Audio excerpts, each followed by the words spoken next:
Awesome. Hi, Nina. How Something are that you?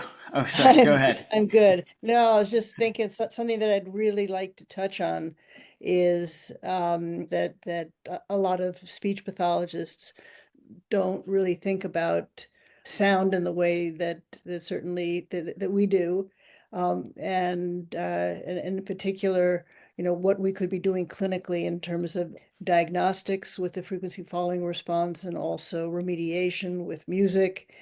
But the next chapter is chapter 4, the quest, which is all about the frequency following response. And it is really something that I would hope that, that every speech pathologist would use in their clinic, if they have a child who has a language delay or has some kind of language disorder. What I think you would want to know is, how is the auditory pathway working? And, what has been the standard of care so far is, well, you perform a hearing test to make sure that they don't have a hearing loss. But, there are many, many people, as most speech pathologists know, who pass their hearing test. Their ears are fine, but they have difficulty processing sound, and that leads to language disorders. And we really have a way of being able to say yes or no. Is there a biological reason for this child not processing sound in a typical way? And just having an answer to that question, yes or no, would, I think, inform treatment. I think it would revolutionize really the field. I still remember being in grad school and that being such a mysterious thing. The hearing was barely touched on. To be honest, there's a, if I'm thinking in percentages, like 80 to 90% of what grad school is about is like how speech sounds are articulated and the mouth and, maybe physiological deviations, voice disorders, things like that. And the entire way that we learn how to talk and speak and, this idea of our input, our experience in sound, creating and helping to create how we process sound and then how we use language, all of that was not discussed in in the right proportion. Yeah, and often not in any proportion. So, I'm teaching my class this quarter, the biological foundations of speech and music, which is based on Of Sound Mind. And so many of my students who come from various fields, some from communication sciences, from speech pathology, from audiology, from music, from biology, from neuroscience, many, many different backgrounds. But many people have experienced speech therapy even as children, and they said, "Oh my goodness, I had a speech therapist for so many years, and they were working on my pronunciation of various sounds. And I realize now that I really wasn't hearing the sounds. And, could that have been part of my problem producing them?" And, it's kind of this epiphany for some of them now Yeah. in their 20s. Yeah. Yesterday when I was at the grocery store, some guy just came up to me and started chatting. I mean, he's like my shoes or something like that. And he was asking what I do. And I was like, I'm a speech therapist. And he's like, oh, I was in speech therapy for years for my R sound. You could imagine that hearing, if that was an issue that you can really diagnose easily, you wouldn't have to spend, 10 years in speech therapy for fixing that one thing. Yeah, it's really quite easy to see whether the brain is responding to the different ingredients in a speech sound, like an R. Yeah. And this is the kind of thing that we pursued in my lab for many years. One of the measures that we used is the mismatch negativity, the MMN. And that has become a little bit more well known, although when we first began it, it really was not especially well known. But with the MMN is um, a response by the hearing brain that will indicate whether the hearing system has noted a difference between one sound and another. And, you don't have to use a classic exemplar like ba and ga, but you can create, I mean, speech pathologists certainly know that you can create variants of these exemplars, and that a child might have a very easy time distinguishing the exemplars one from the other. But if you have nuances that, of course, occur all the time in running speech with co-articulation and with the noise that often accompanies speech or accents, you could tell whether the brain is really good at responding to change. So we had high hopes for the mismatch negativity, did a lot of work with that, and found, in fact, we had a paper published in Science showing that kids with language and learning problems had that some of them, but 40% of them actually had MMNs, mismatch negativities, that indicated that their brains were not perceiving distinctions in speech phonemes. Mm. So that, that was all great. However, we learned as we kept doing more and more work with the MMN that it is a very difficult response to measure, and it is quite variable. And so, I mean, we even published a paper once called, Is It Really an MMN? Because, so we were often asking ourselves in the lab, um, this response, it's very difficult to interpret, whereas, with FFR, it's very much easier to be able to say, oh, and even objectively, you don't need to have a human judgment call. You can just know whether or not a a timing or a phase difference, or any of the ingredients in sound that we have talked about before, if any of those are being processed abnormally, we can just see that. We can see how good a job is the child doing, and where are the strengths and where are the bottlenecks. That's so cool. It was cool reading this sort of quest for the Holy Grail here too, because it highlighted this idea that, science is not just this cold collection of facts, like you mentioned, but there is this journey element. You had this like set of criteria that you were thinking about. And, I think the MMN, for example, like you couldn't really tell what the sound ingredients were, right? Compared to the FFR, which you found later. Um, so With the yeah, MMN, you just knew, um, you know, what was the response there, or how big was it, how fast was it, but it didn't tell you anything about particular ingredients in sound. So that was one of the things, but the other was that it was just really quite variable. mm, mm. Yeah, it is. It was also amazing to me when I was reading the chapter that, I looked up, oh, when was the MMN? When did they start using that? Because, I've heard about it before. And it was like it was like 1978 or something like that that they first discovered it. So I was like, wow, this is really all happening. This is very recent stuff, Yeah. and so it's really a revolutionary thing that you've been involved in science and using first the MMN to show that experience matters, and then with the FFR using it for all the sounds of life, versus just, I think they're just using it for like single tones before you started What? using it for speech, right? You mean FFR? The FFR, yeah.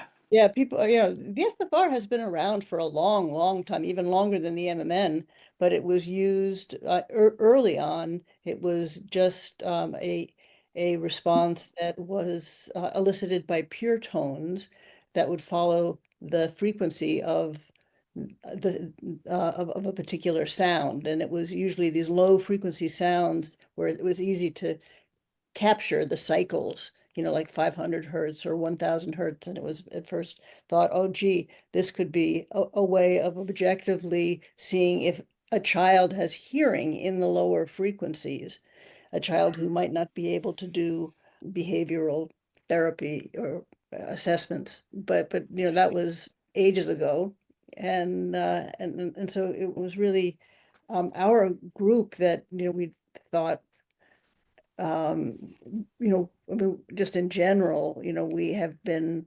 always moving away from simple stimuli like tones and clicks, and we're interested in sounds that have the full complement of richness that sounds can have. And it's been something that we have often been criticized for, but I think that we have, I'm increasingly vindicated and aware. Just, I truly know now that you cannot predict a brain's response from the sum of its parts. I mean, and I even knew this when I was working on two-tone suppression of the auditory nerve, that you could not predict the response of of an auditory neuron just based on its response to one tone and then the other tone by itself. When you put them together, something happened that was missing when you looked at the ingredients just by themselves. So, clearly these complex sounds, of which sound is, and speech certainly is, and music certainly is, we really need to be looking at it in context. I'm wondering, just going back a little bit to the beginning of your quest, at what point did you start to think like, okay, here's the criteria I'm looking like here, I want to measure what's happening in the brain with sound because I know that, context matters, all of these things, I want to, um, use these really meaningful sonic stimuli. Was it a conscious decision that, okay, I'm finding this thing, or did it sort of naturally evolve Yeah. or? Well, it would be so easy if it could be just an aha experience. Oh, eureka, right? Yeah, But yeah. but most science doesn't happen that way. And as I really try to write in the chapter, and in fact, I am going to see if I can grab the book for a second, and because I list sort of at the beginning, there were a number of things that I really, first of all, I've been wanting to have a response that would reflect sound processing in the brain with a lot of precision, with the kind of precision that I was used to from measuring single neuron responses in animal models. So I was looking for something that could be used in humans. And this it's kind of hard. You're dealing with something very different, a much weaker signal on the scalp than you are within or just outside a cell. But there are a number of requirements, if you will, that I realized over time that we needed. One was you want it to be a very, very sensitive measure. So you want it to reveal sound processing, not just to, um, classic exemplars of sounds, but to nuances. And so, we wanted something that could really reflect the nuance of any sound, which the FFR allowed us to do. We wanted something that would reflect individually the ingredients of pitch and timing and timbre and harmonics and phase and loudness. We wanted to be able to look at how the brain processes those different things.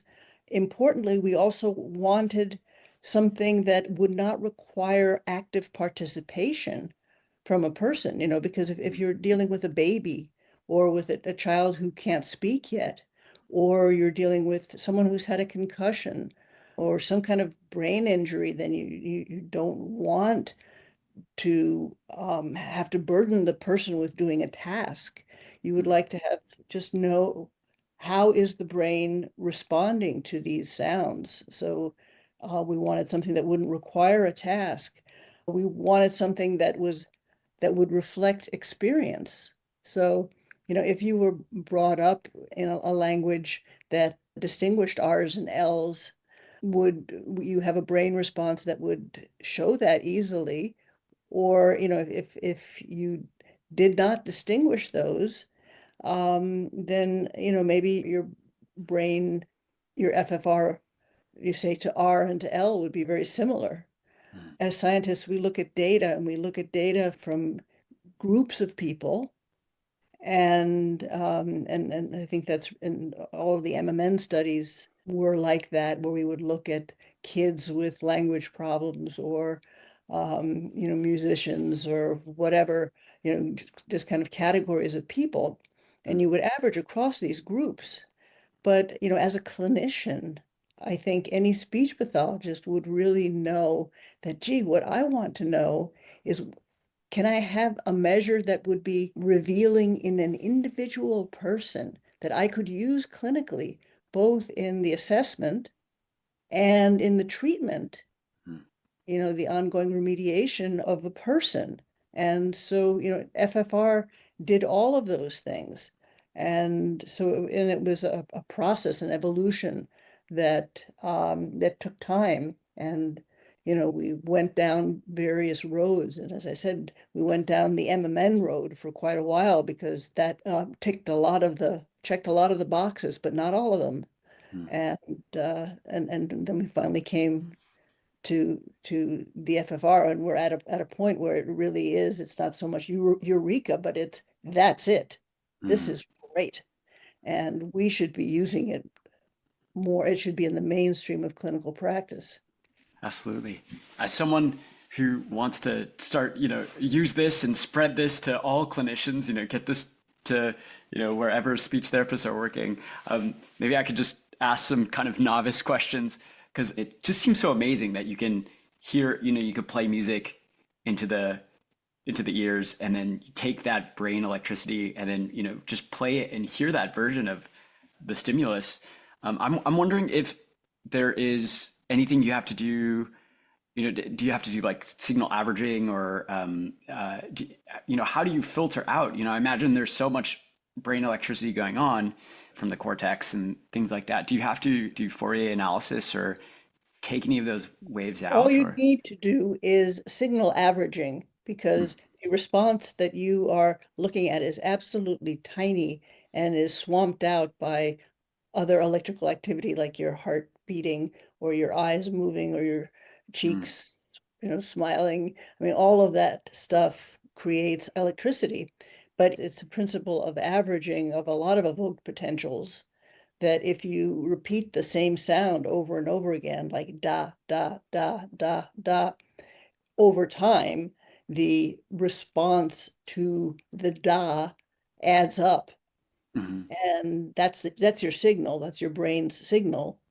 And the response to the noise, like your heart rate or your movements that are random, they kind of fall away. So they get Mm. averaged out. So over time, you build up the response that you want and the noise goes away. But it's a big signal to noise puzzle. Got it. So when you're playing, for example, if you are taking the brain response, the FFR of listening to a song like a Beatles song, I think you had at some point, do you have to play that song over and over again? Well, you could do it that way, but you could also just record the response to the individual notes.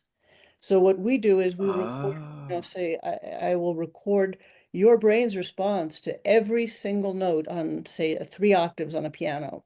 Mm, And and I will have to average. So, what we do is we present these notes in various sequence so that they're kind of nice to listen to. Like we sort of put them into diminished chord sequences, mm. and it's just kind of pleasant to listen to these sounds. But in the end, after an hour or so of sitting there, you will have listened to 600 A sharps, and so then we will have Oh, those okay. A sharps that we Wow. can we can average together, and actually create a sample, in a MIDI keyboard, and Mm, be able to say, okay, so Garrett's A sharp sounds like this, Garrett's A sounds like this, Garrett's C sounds like this, Garrett's C sharp sounds like that. And so I mm, have all the sounds, and then I can just play your brain,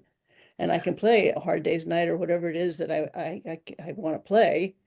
with those notes that I have captured. But you also could just take some, like, you know, Happy the birthday or signature something. sounds that we used, the smoke on the water, da Uh-huh. da Uh-huh. da da da da da. So, we just did da da da, and the person had to listen over and over again to da da da. So we kind of actually we had Deep Purple do the da da da, and then um we played, they were listening to da da da da, and then we averaged the da da da da. We averaged that hundreds of times, and then I had your response to that, and I could play it.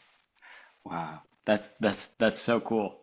Okay, Yeah, okay, now I'm starting to understand yeah. a little But better. the listening to the brain is a whole additional dimension that you have. That's even one that we hadn't thought of at the very beginning. At first we just wanted to be able to measure sound processing in the Mm. brain, but to be able to actually listen to it and to be able to compare, one person or another person's brain is another wonderful thing. Yeah, it's beautiful to think too that through your experience with sound, you have this sonic, biological sonic fingerprint, Mhm. kind of like a filter. It's cool to think that, oh, you can take people's brains' responses and sort of hear their music, so to speak. Um, yeah, it'd be an interesting, now I'm thinking about it, it's like, it'd be an interesting empathy exercise to take someone's brain who maybe struggles with sound processing, and hear what the music or the speech sounds like through their sonic filter. Like you can imagine trying for a parent, we often try to do empathy exercises because they often don't know how difficult it is to learn a language and how much input and experience you need. So we'll say, okay, well, try to read this passage with a British accent, and just see even just that thing, changing that is very difficult. But this would even be like a different level of understanding how important hearing and input is. Like if you had someone with this sonic filter try to learn a different language, it would be, I can imagine it would be an interesting experience. Yeah, absolutely. I mean, and you can really hear the difference. For example, we've got a bunch of clips of, say, a kid with a learning problem, and what their brain sounds like compared, or a kid who has had musical training versus his peer who has not had musical training, and you can hear how their brains process sound. But we have to also realize that we're getting an idea of what it sounds like, and we can certainly say, oh, this kid who has music experience, his brain sounds, more musical. It sounds better than a kid who has not had musical Hmm. um, making in their training. But I think we're kind of a long way from saying, oh, this is the way it really sounds to Sure. the person, because realize that we're still just scientists here trying to eke out a very noisy signal out of a very noisy place. And Hmm. so just the fact that you can, that you have a response that you have picked up with such precision. To me, it's that the precision is so high that the response that you have, you can play it back, and that it will resemble the sound that evoked it. It to me just blows my mind. Yeah, it's But it's a incredible. whole nother step to say, oh, this is how they hear the world, because I'm sure Sure. there are all kinds of things we're not capturing, but it's already Yeah. amazing that we're capturing something that actually sounds like the evoking sound. I mean, that's like incredible. Yeah, you're mentioning that it's like kind of unheard of in other domains. Like you can imagine, like what if you were to have a signal, it would be hard to imagine having a measurable brain signal that would show what someone was looking, like a video of like what they saw when they were watching a movie or something like that.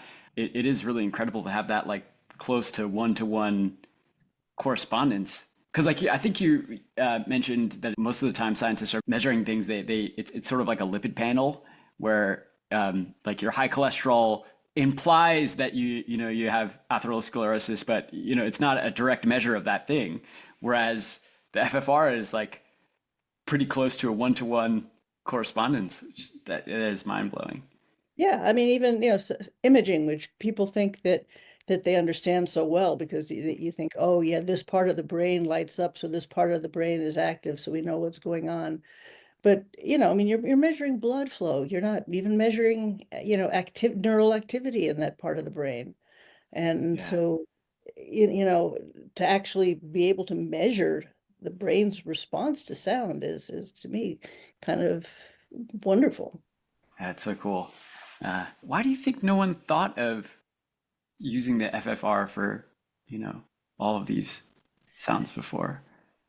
Um, I think it kind of depends on your background. I mean, what were people interested in? People were interested in um, when FFR was first discovered, people were really interested in knowing, can we get a better objective measure of low frequency hearing? I mean, that was what the motivation was. And so people just didn't really think about, and also, at that time, signal processing was such that, we weren't able to sample as tight and as fast Hmm, as we can now. Like, yes, if you have a low frequency sound that has several cycles within the window that you're capturing, eventually you'll be able to average up a response. But these tiny little changes, differences in timing, so for example, the difference between a ba and a ga, which is a format transitions, which are frequency sweeps, right? These sweeps of frequency over time that are happening in microseconds. You have to have a machine that will capture, that will record that very fine level of sampling. It's just like when you're doing anything with sound recording, you need to be able um, to sample it well enough. hmm, And so eventually we got to the point where we could sample almost as fast as the speech was occurring. hmm. And that allowed you to then tick one of these other boxes, which you sort of ticked with the MMN, but with the experience that through experience your brain changes, showing that piece of it. You mentioned that Mandarin speakers' brains they track pitch better, and there's a few things that came up when I was thinking about this, and it's sort of another context question. But can you see in the FFR if, for example, uh, your pitch tracking. So you show that you can process the different sound ingredients in the FFR.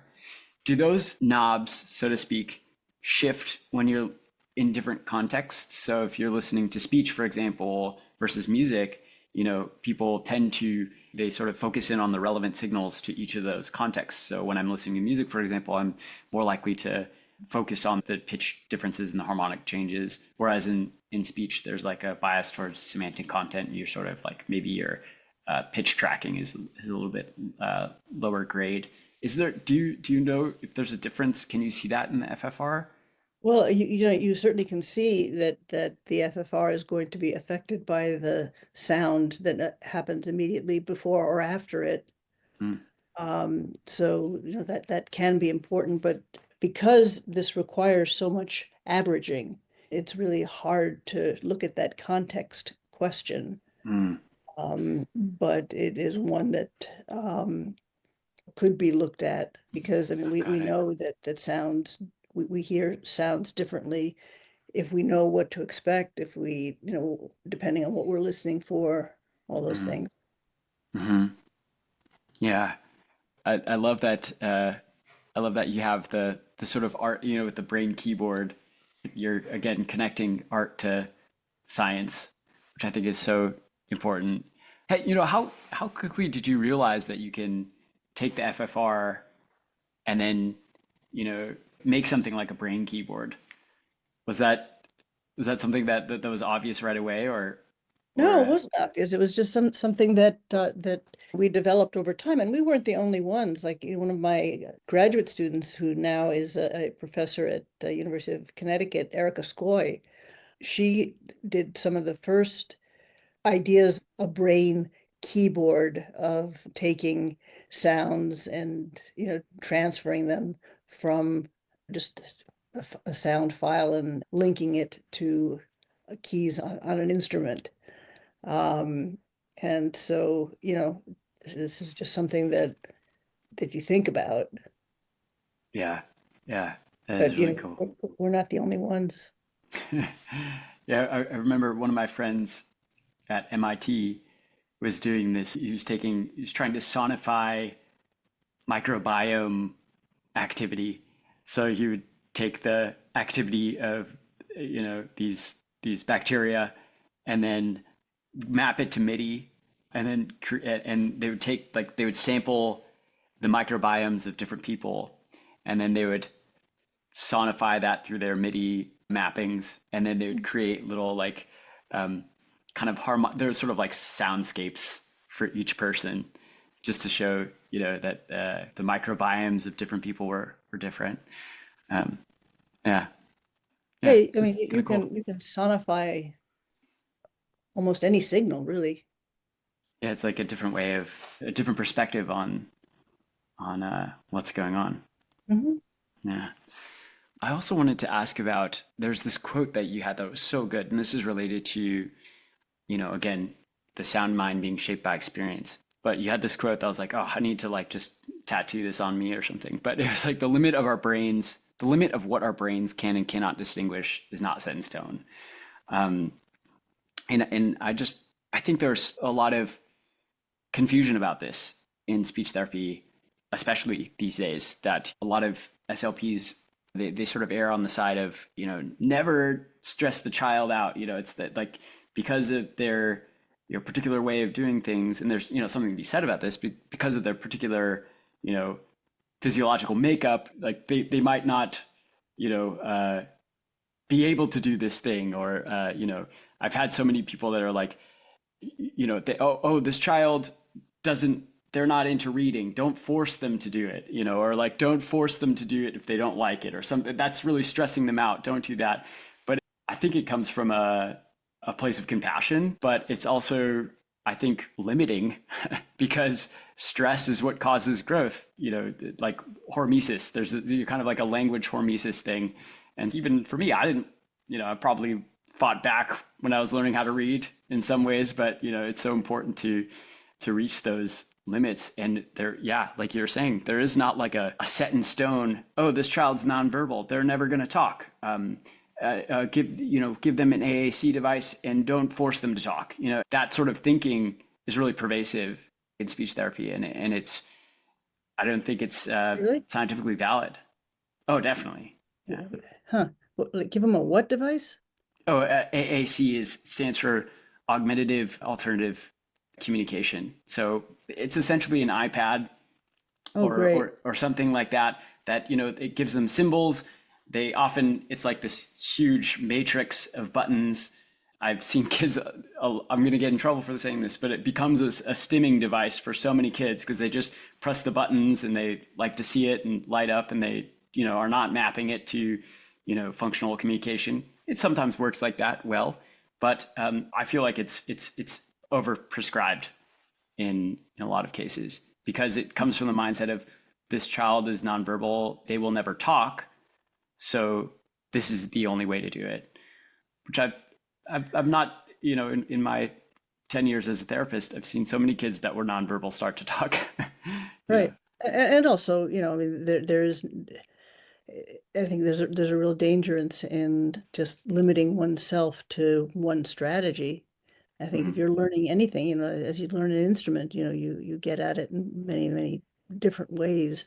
And it probably is very helpful to have, if a child can use one of these augmented communication systems and they can communicate in part with that. You Yes. can certainly also have other kind of learning and training, but it doesn't have to be just the one thing. I mean, people get so and this is so much of Ian's worldview that people think is one thing or another, but usually it's some combination, and certainly something like learning language.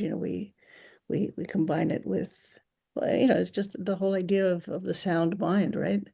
Of how vast it is and how it engages so many different processes. And learning language is going to do that. And yes, almost learning almost anything is is going to be difficult. And finding that, um, I mean, I think that that sort of speaks to being a good teacher, right? Trying Hmm. to find that sweet spot where you're challenging somebody, but you're not discouraging them completely.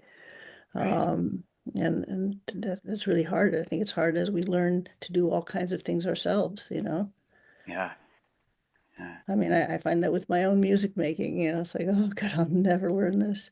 And if I can get some help breaking it down a little bit, you can begin to approach it. But that's why, Yeah. that's one of the great things about a good speech pathologist is that Mm. they know how to break down the all these building blocks of language and put them together again into concepts and try to get that across. I mean, it's a real art and it's a real gift and it's a real science. I think it's for any good teacher. Like I think back to my guitar teachers when I was young too. It's like that's why I didn't. That's why you don't start learning a Van Halen solo your first lesson. Because you want to be in the zone of proximal development for whatever thing you're learning. Well, Nina, I'm wondering, as an SLP, how can our whole field start to use the FFR? What do you think are the best ways to start to take advantage of what we know? Well, there are various companies that make the equipment Mm, that will record these things, and a lot of them are in the realm of audiology. Because what typically something that would record an auditory brainstem response, which is in the mainstream of audiology, many could also record FFRs. So, speech pathologists and audiologists need to speak to each other much, much, much, much, much, much more. mhm, And, I would like to see, for any child who has a language or a learning problem that, uh, anybody coming into a speech clinic you would measure not only how are their ears working, can they hear? and and can they process sound? And we know that a real extreme of auditory processing disorder is called auditory neuropathy, which is really it's it's a desynchrony. In order to record an FFR or an ABR, neurons need to fire together so that you can get a big enough signal that your electrodes can measure them. mm, And if you have a synchrony disorder like auditory neuropathy, often you can have people who can hear. I mean, their audiograms might be normal and they can hear speech one on one, but they really have trouble processing it. And then the minute that there is noise, like if you're in a car or something, they're almost as though they're deaf because we really rely on synchrony in mm, challenging listening environments. We rely on synchrony in noise. And so, I think most audiologists are very familiar with ABR and with auditory neuropathy. And mhm, FFR is really it's fine grained. It's a way of using some of these same concepts, some of the same machines, but you're now measuring a response not to a click or a tone. You're measuring a response to a speech sound, and you're seeing mm, how well is the brain processing these different speech sounds, and do you have evidence of a biological bottleneck or not?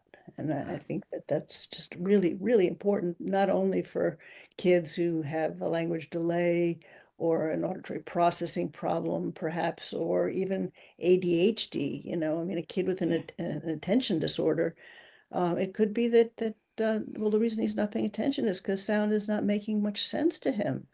And if you could mm, measure that, then you would say, oh, well, I know something more about the nature of the problem here. mm. And that's important as a therapist, Yeah, no? yeah, so important. And I'm so sad to say, like, I've never spoken with an audiologist in my whole career about a case. It's like, it's It's not, just, yeah, not it, it's, acceptable. it, yeah. But that's the way our world is. It's so Mm, compartmentalized. And you are no different Hmm. from most clinicians. And I think that it's certainly true at Northwestern that there is not very much communication among the disciplines and the fields. And I think we could be doing so much better. Speech pathologists and audiologists are not talking to each other. What about, where does music fit in? You know, Yeah, that's music just, teachers, that's a part of speech and hearing and communication too. But that's a whole different world. It's like, kill it. Doesn't belong. yeah, yeah. That's so funny. Yeah, that is the You're- response. It's like an invading bacteria yeah, into the field. he's a speechy. Yeah, He's an audiologist. yeah, Not one of us. Or yeah, a music teacher or a music therapist or um, yeah, you know, they're not a speech pathologist. Kill it. yeah, You know, yeah, different. It's yeah. like the runt in the litter. Right. It looks different. Kill it. Yeah, you definitely just have to reconceive of who's on our team and like Yeah, and I what's our think we're all goal. we're all on the same team. And if you really talk to any person who is working with kids or adults or anyone at any stage of life who has a communication issue or is trying to learn through sound, we're on the same team. We have common goals. Absolutely. And it's crazy how much, at least, in this context, at least audiologists and speech therapists, like, man, no, just even thinking back practically, like with the kids that I've seen in my career, I could have helped in so many more ways had I just had access to this knowledge and collaboration with an audiologist. And just, I hope that at least being, doing this, having it be on people's minds that, okay, this is something critical. And maybe we'll work in the future to like make this even more like Well, that's what integral to the I'm really field. hoping. Yeah, I really hope it. And I hope that, that clinicians and scientists like you, that, you'll be at meetings and you will, kind of connect these dots for people in different disciplines. But, so often at a meeting, the speech and hearing meetings, the audiologists never go to the speech stuff and the speech folks don't go to the audiology things. yeah, So, I mean, we really do need to change our perspective. And I think we're going in that direction. I think people are becoming more inclusive in their thinking.